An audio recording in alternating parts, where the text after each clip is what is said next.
телефон за 1650 доларів трошки невдало впав. Клієнти попросили зняти це на відео. Не знаю, яка ціль, але попросили. Ну, давайте. По-перше, бачите, як плівочку порвало. Але мені підказує, що гідрогелєва плівочка спрацювала. О.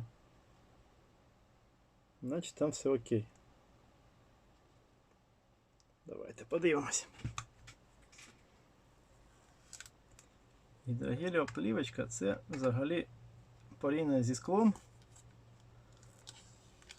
в більшості випадків дуже класна річ. Я думаю, що тут так само вийшло. Та? Ну що, я вас вітаю.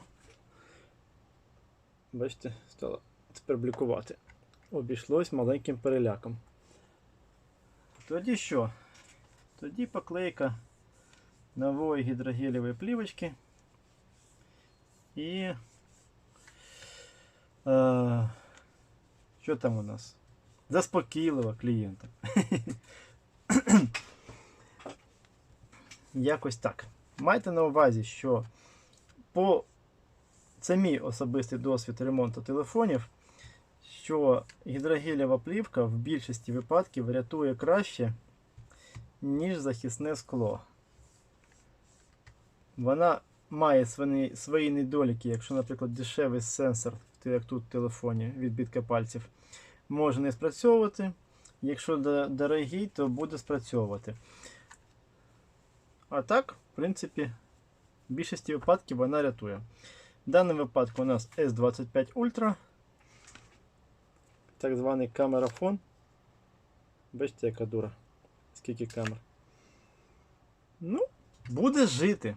Наклеїмо нову плівочку. Плівочка ще просто не приїхала. Точніше, клієнт з плівкою не приїхав.